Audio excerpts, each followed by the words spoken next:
ఎన్నికల ముందు urban MLA Daggubati Prasad ఇచ్చిన హామీలు అన్ని నెరవేర్చాలని అనంతపురం నగర మేయర్ వసీం ప్రశ్నించారు. అనంతపురం జిల్లా వైఎస్ఆర్ కాంగ్రెస్ పార్టీ కార్యాలయంలో మీడియాతో మాట్లాడుతూ ఎమ్మెల్యే మాటకు ముందు తర్వాత గత ప్రభుత్వంలో ఎలాంటి అభివృద్ధి జరగలేదని చెప్పడం సరైనది కాదన్నారు. నగరంలో ఏం అభివృద్ధి జరిగింది, అనంత వెంకటరామరెడ్డి ఏం చేశారన్నది చిన్న పిల్లాన్ని అడిగినా చెప్తారన్నారు. ఎన్నికల ముందు టికెట్ రాగానే అనంతపురం వచ్చారని, అదే మీరు అనంతపురంలో నివసించి ఉంటే ఇక్కడ అభివృద్ధి ఏం జరిగిందనేది తెలిసేదన్నారు.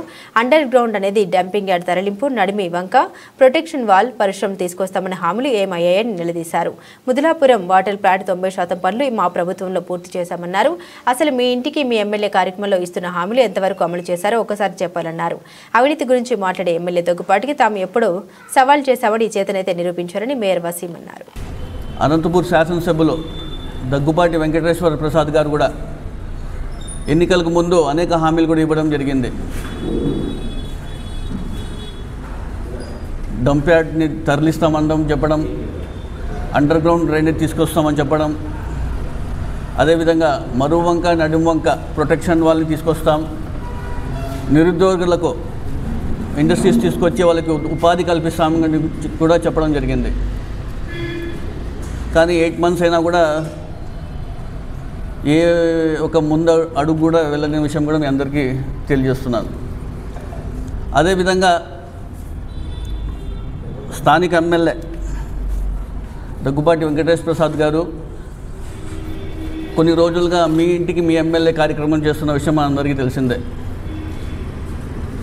మీ ఇంటికి మీ ఎమ్మెల్యే కార్యక్రమంలో ఏ డివిజన్లో వెళ్ళినా కూడా ప్రజలు ఒక సమస్యలు కనుక్కోండి, మీరు ఏమైనా సమస్యలు ఉంటే పరిష్కరించాలో తప్ప ఏ డివిజన్లో వెళ్ళినా స్థానిక ఎమ్మెల్యే అనంత వెంకటరామరెడ్డి గారిపైన బురద చల్లడం, ఏ ఒక అభివృద్ధి కార్యక్రమం చేయలేదు మీరు, ఏ ఒక రోడ్ వేయలేదు, ఏ ఒక డ్రైనేజ్ వేయలేదు అని చెప్పి ప్రతిసారి ప్రతి ఒక్క కార్యక్రమంలో ఇది చెప్పుకుంటూ పోతున్నారు.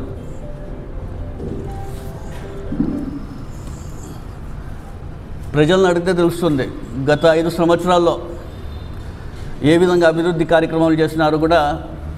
చిన్న పిల్లోడి నుంచి పెద్ద ముసలివాడు కూడా అడిగినా కూడా అనంత వెంకటరామరెడ్డి గారు ఎలా అభివృద్ధి చేసినారు కూడా ప్రతి ఒక్కరు కూడా చెప్తారు. కానీ మీరు మీ ఇంటికి మీ ఎమ్మెల్యే పోతున్నారు, మంచిదే, ప్రజల సమస్యలు కనుక్కోండి, ఏమైనా ఉంటే పరిష్కరించండి తప్ప మీరు ఊరికే లేనిపోనన్ని మాటలు మాట్లాడితే కూడా మేము ఇక్కడ చూస్తూ ఊరికే ఉండే పరిస్థితి ఉన్నాను కూడా మీ అందరూ తెలియజేస్తున్నాను.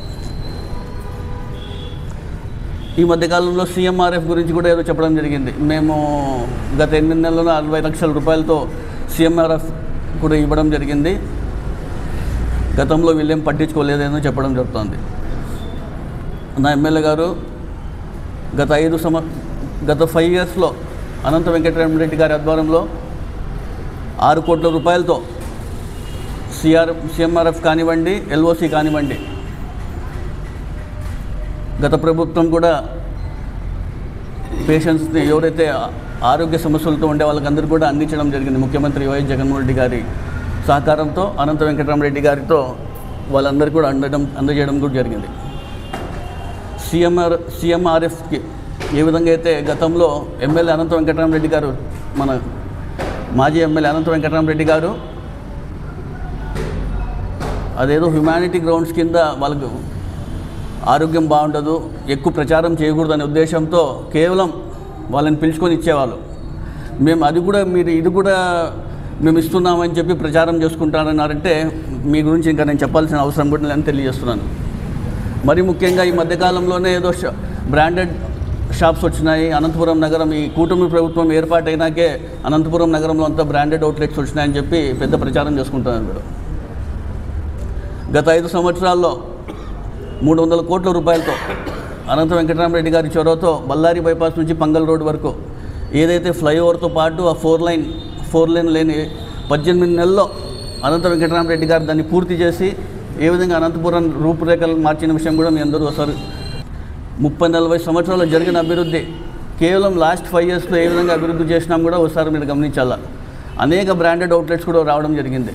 ఏదో కేవలం మీ ప్రభుత్వం వస్తేనే, కూటమి ప్రభుత్వం వస్తేనే 8 నెలల్లో అనేక బ్రాండెడ్ అవుట్లెట్స్ వచ్చినాయని చెప్పి చెప్పడం కూడా ఎంతవరకు ప్రజలు కూడా ఇది కూడా గమనిస్తారని నేను తెలియజేస్తున్నాను. ఇంకో విషయం చెప్పడం జరిగింది.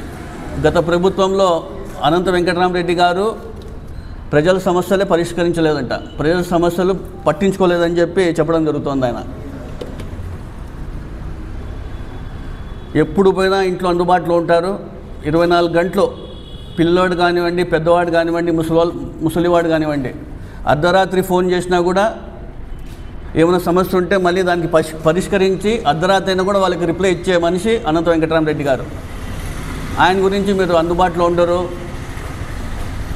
ఏ ప్రజల సమస్యలే పట్టించుకోవాలని చెప్తా అంటే ఇది కూడా ఎంతవరకు సమంజసమని కూడా మీ అందరికీ కూడా నేను మీ దృష్టికి తీసుకొస్తున్నారు. అదేవిధంగా ఏ డివిజన్లోనూ పోయినా ఒక చిన్న కాలువ వేయలేదు, రోడ్ వేయలేదు, అభివృద్ధి కార్యక్రమాలు చేయలేదని చెప్పి పదే చెప్తున్నారు. ఇది నేను చెప్తాను, ఒకసారి చూడండి ఏమేమి అభివృద్ధి కార్యక్రమాలు చేసినారో ఒకసారి చెప్తాను, చూడండి మీరే. 1045 కోట్ల రూపాయలతో గత 5 సంవత్సరాల్లో అభివృద్ధి కార్యక్రమాలు చేసిండేది. ఇది మేము చెప్పడం కాదు, ఇది అధికార లెక్కలతోనే మీకు అన్నీ చెప్పడం జరుగుతుంది. 311 కోట్ల రూపాయలతో బళ్ళారి బైపాస్ నుంచి పంగల్ రోడ్ వరకు రోడ్ వేసిండేది, ప్రజలు చూస్తుండేది నిజం కాదా? 90 కోట్ల రూపాయలతో గుత్తి రోడ్ని పూర్తి చేసినది అనంత వెంకటరామరెడ్డి గారు కదా? అదేవిధంగా 11 కోట్లతో ఎన్టీఆర్ మార్గ్ రోడ్ని తీసుకొచ్చింది అనంత వెంకటరామరెడ్డి గారా?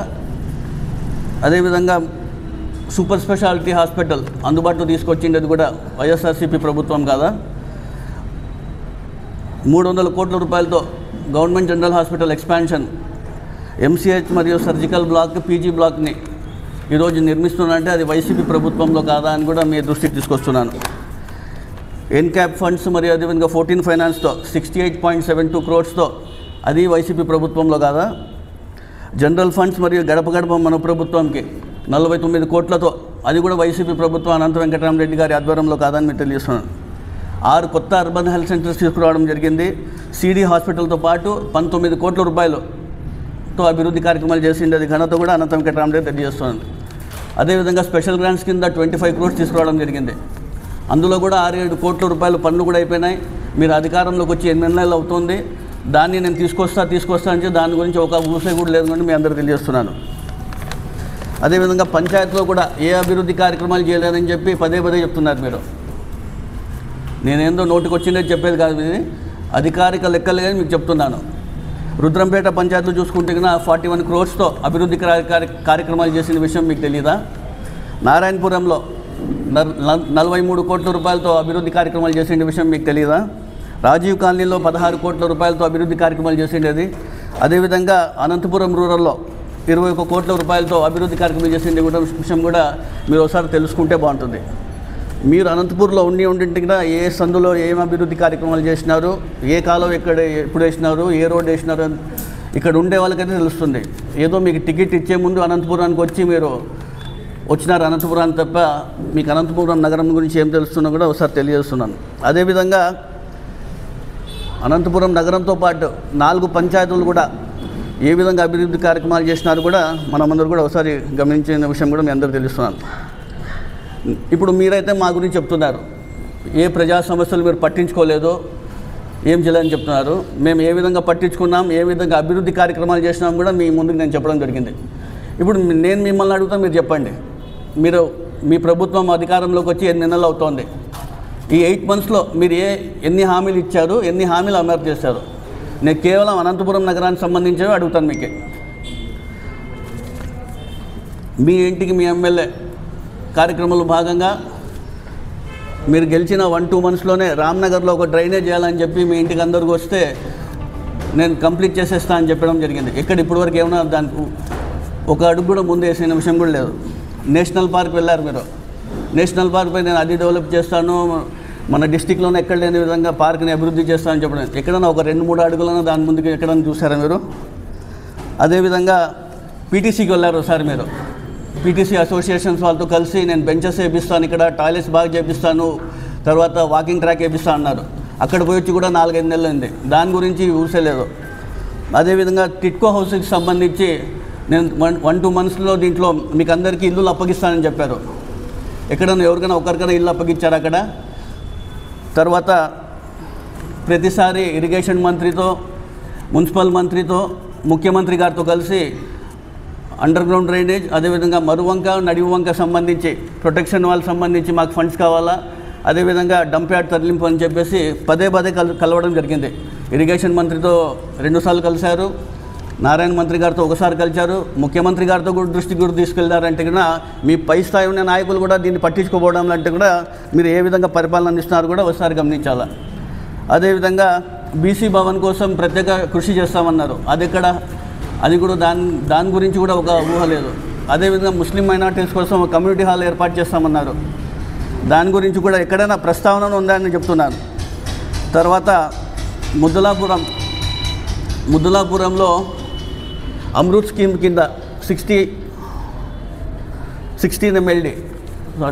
MLD నీటి శుద్ధి ప్లాంట్ని నిన్న పోయొచ్చారు ఆయన. ఇది 2017లోనే అమృత్ స్కీమ్ కింద శాంక్షన్ అయింది. గత 5 సంవత్సరాల్లో ఏ ఒక్క % కూడా పని జరగలేదంట. రికార్డ్స్ ఉంటాయి, ఊరికే మీరు నోట్తో చెప్తే కాదు కదా, రికార్డ్స్ ఉంటాయి. ఇవన్నీ 90% పనులన్నీ కూడా వైసీపీ ప్రభుత్వంలో ఆ పనులు జరిగినాయి. ఏదో ఉంటే కరెక్ట్ మాట్లాడండి, మీరు ఊరికే ఏదేదో నోటికి వచ్చినట్లు మాట్లాడితే చెప్పండి. రికార్డ్స్ ఉంటాయి, ప్రజలకు ఏదో మభ్యపెట్టాలని చెప్పి కూడా ఇక్కడ మేమేం పాలకవర్గం ఉంది, మా నాయకులు ఉన్నారు, అంతా ఉన్నారు, మేము నిజాలు చెప్తున్నాం. మీరేమో తప్పుడు మాటలు చెప్పి ప్రజలకి మభ్యపెట్టాలని చూస్తే మేము ఇక్కడ ఊరికే ఉండే పరిస్థితి ఉండదు. ఏవైతే కూడా నిజాలు మాట్లాడండి, ప్రజలు కూడా తెలియాలి కదా. ఊరికే మేము లాస్ట్ గవర్నమెంట్లోనే ఒక ఇంచు పని కూడా జరగలేదని చెప్పి ప్లాంట్ గురించి చెప్తారు. 90% వర్కులంతా కూడా అక్కడ లాస్ట్ 5 yearsలో జరిగిన విషయం కూడా మీ అందరి దృష్టిలో పెడుతున్నారు. అదేవిధంగా మన కౌన్సిల్లో జరిగిన సమావేశంలో కూడా డంప్ యార్డ్ సంబంధించి అవినీతి జరిగిందని చెప్పి కూడా గతంలో చెప్పారు. మొన్న December 17 కౌన్సిల్ జరిగిన దాంట్లో కూడా చెప్పడం జరిగింది, మీరు అవినీతి జరిగిందని చెప్పి. దానికి సంబంధించి పనిముట్లకు సంబంధించి అదేవిధంగా నిన్న చెప్పారు కుక్కల స్టెరిలైజేషన్లో కూడా అవినీతి జరిగిందని. ఈ డంప్ యార్డ్ సంబంధించి నేను కలెక్టర్ గారికి నేను కూడా రిప్రజెంటేషన్ ఇచ్చాను. ఆ రోజు కౌన్సిల్లో కూడా చెప్పడం జరిగింది. దీంట్లో మీరు విచారణ అయిన తర్వాతే వీళ్ళకి బిల్స్ కూడా పే చేయాలని కలెక్టర్ గారికి నేను స్వయాన చెప్పడం జరిగింది. అదేవిధంగా ఇప్పుడు కొత్తగా కమిషనర్ గారు వచ్చారు, ఆయన కూడా నేను చెప్తున్నాను, కమిషనర్ గారు ఈ డంప్ యార్డ్ సంబంధించి మీరు కలెక్టర్ గారి నుంచి ఖచ్చితంగా ఎంక్వైరీ రిపోర్ట్ వస్తేనే మీరు దీనికి ఖచ్చితంగా మీరు చెప్తున్నాను, వచ్చిన తర్వాతే మీరు ఏమైనా విచారణ రిపోర్ట్ వచ్చిన తర్వాతే బిల్స్ ఏమైనా కానీ ఇవ్వాల్సింది కూడా మేము తెలియజేస్తున్నాం. తెలియకుండా మీ దృష్టికి కూడా తీసుకురావడం జరుగుతుంది. అదేవిధంగా ఇంకో విషయం, నిన్నటి రోజున రోడ్ వంకర టింకర్ ఉంది అంటున్నారు. ఇప్పటికి 8 నెలలు అయిపోయింది, ఇంకా 4 సంవత్సరాలు ఉంది మీకు. రోడ్ వంకర టింకర్ ఉంటే మీరు సరి చేయండి, దాన్ని సరి చేస్తే మేము కూడా దానికి స్వాగతిస్తాం కూడా మీ అందరికీ తెలియజేస్తున్నాను. ఇంకా నగరపాలక జనరల్ ఫండ్స్ నుంచి ఏవైతే అభివృద్ధి కార్యక్రమాలు చేస్తున్నారో, స్థానిక సంస్థలు ఇవి ట్యాక్స్ కలెక్ట్ చేస్తుంటాం, నగర అభివృద్ధి గురించి డబ్బులు ఖర్చు పెడతాం, ఇది సహజంగా జరిగే ప్రక్రియ. దీన్ని పట్టుకొని నేను అభివృద్ధి కార్యక్రమాలు చేసినాను, ఇవి చేసినాను అంటున్నారు. మీరేమంటే స్వయాన ఏమైనా తీసుకొచ్చారా? ఇప్పుడు కూడా నేను అడుగుతున్నాను, ₹1 తీసుకొచ్చినారా మీరు చెప్పండి. ఏమైనా ఫండ్స్ వచ్చి ఏమైనా తీసుకొచ్చి చెప్పినట్టయితే మీరు బాగుంటుంది. పదే వైఎస్ఆర్సీపీ నాయకులపైన, మా పాలకవర్గం పైన మీరు బురద చల్లితే మాత్రం మేము ఏ విధంగా కూడా వినే పరిస్థితులు లేము. ఇప్పటికైనా నేను చెప్తున్నాను, ఏ విధంగా అభివృద్ధి కార్యక్రమాలు చేసినాం మేము అనంతపురం నగరంలో, ఏ విధంగా ముందుకు తీసుకుపోతున్నాం మా పాలకవర్గం కూడా ప్రతి ఒక్కరు గమనిస్తున్నారు. పదేగా మీరు ఏదో కూటమి ప్రభుత్వం ఉంది, ఏదో ఎన్నికల ముందు మోసం చేసి మభ్యపెట్టి వచ్చిన విధంగా ఎన్నికల తర్వాత కూడా మేము మోసం చేసి ప్రజలకి ఏం చెప్పినా నమ్ముతారనుకుంటే కూడా ఇక్కడ నాయకులు ఎవరు కూర్చొని ఊరికే ఊరలేదు. మీరు మాట్లాడేటప్పుడు చూసి మాట్లాడి నిజాలు మాట్లాడాలని చెప్పి తెలియజేసుకుంటున్నాను.